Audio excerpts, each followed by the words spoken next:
What's up, guys, and welcome back to the channel. So today I got this Magura Hymec hydraulic clutch for my 2020 crf450r. So I'm gonna open it up real quick. Oops. No tape on this, but there we go.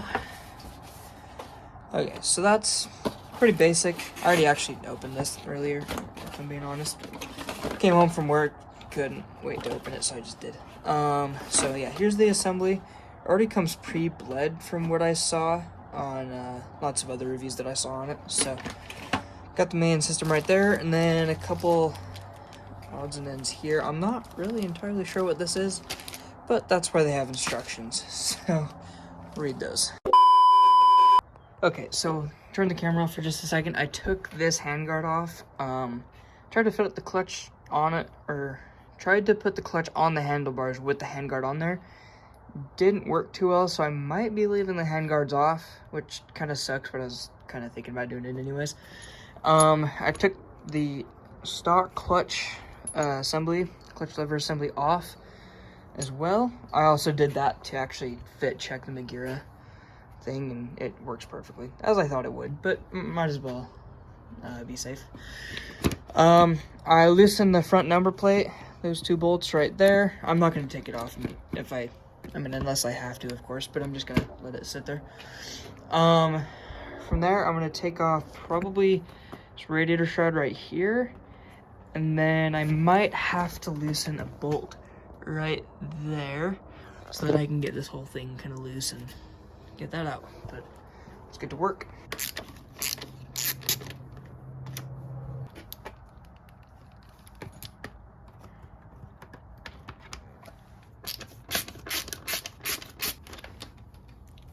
Jeez, that bolt is long. There we go.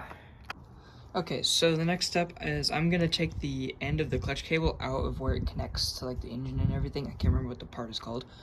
But to do that, I need slack in the clutch cable, and in order to get that slack, I'm gonna take this lever out.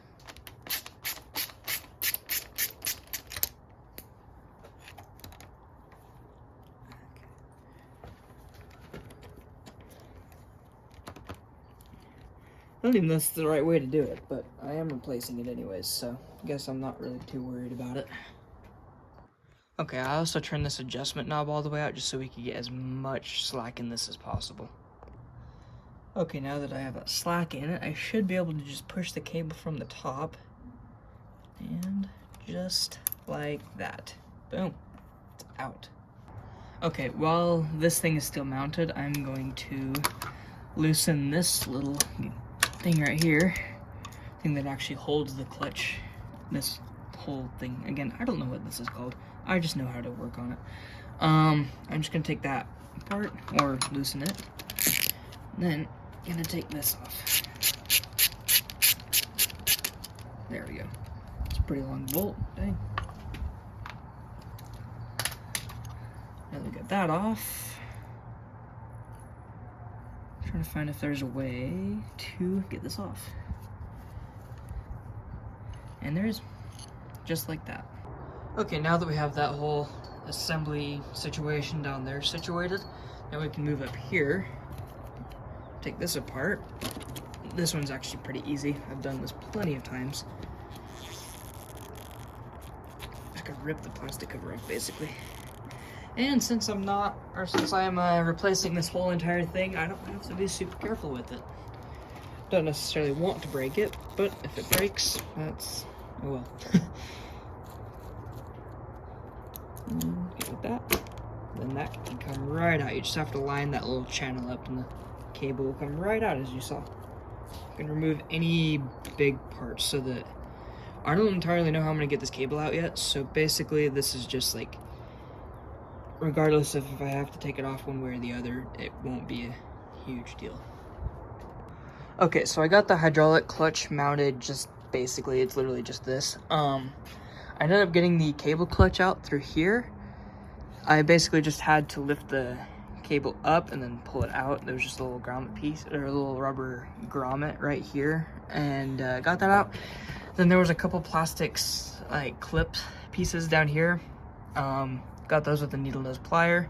Was able to get those out, and I actually put those right here on the workbench, so I can reuse those. That's good.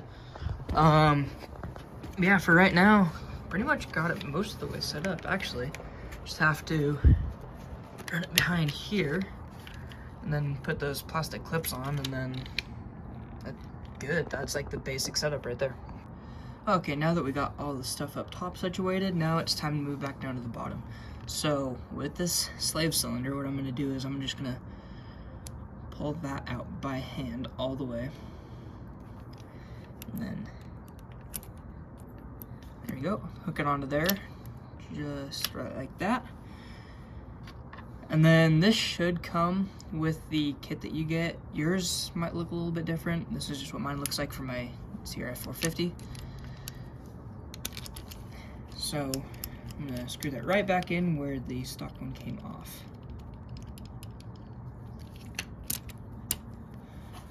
Okay, now that I got it not really in all the way, actually it has quite a bit more to go, but it's still got enough play in it that I was able to slip this end through that. And basically that's how it holds it in, is it sits in between these two, and just the tension from this thing keeps that in place.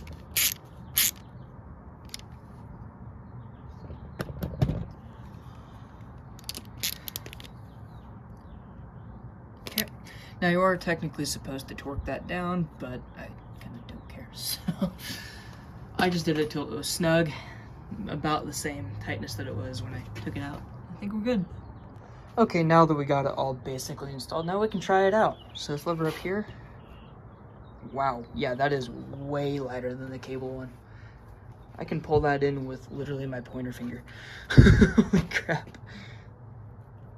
Yeah, I could do that with the other one, but it was a lot harder than that. Anyways, I'm just gonna put all the other stuff back on. I'm not gonna show that process because it's the exact same thing. You just put everything back how you took it off. So I will take it on a test ride after that, and yeah. All right, so we're here in my local church parking lot here in Utah. They're pretty common. So we're gonna do, I kind of just went on a ride. I mean, obviously to get to the church.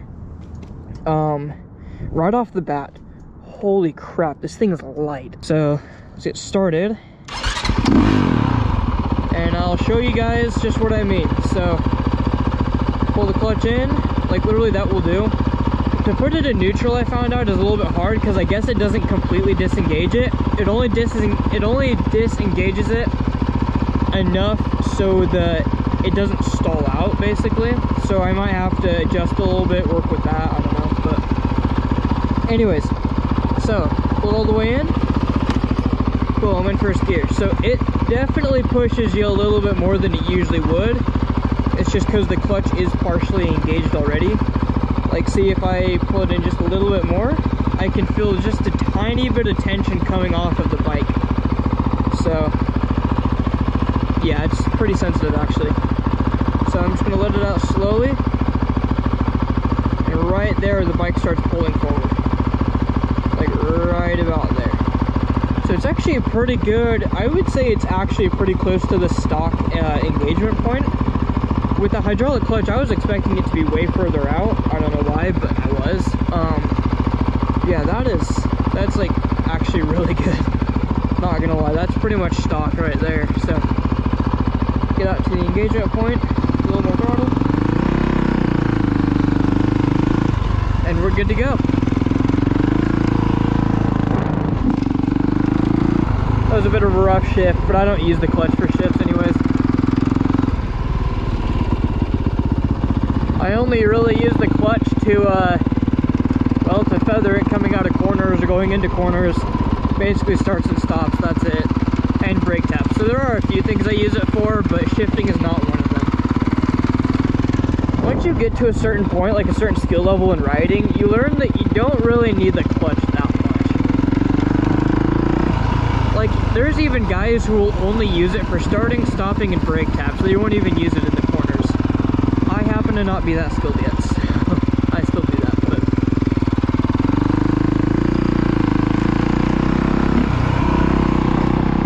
and disengage.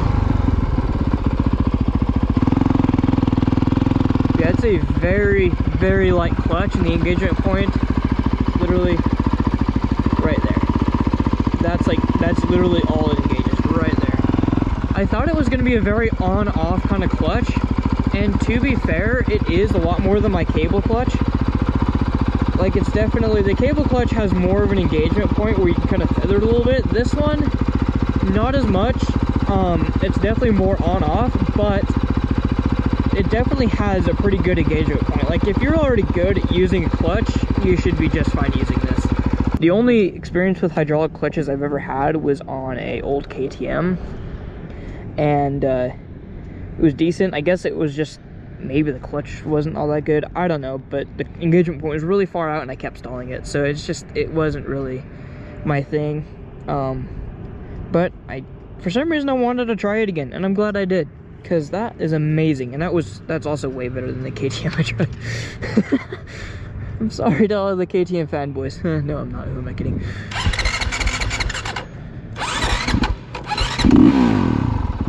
And now all the KTM fanboys are making fun of me because my bike didn't start up. That's awesome.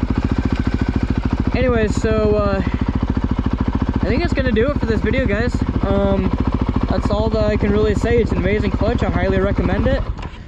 And yeah, it's about $350, I think, from where I got it, Rocky Mountain ATVMC.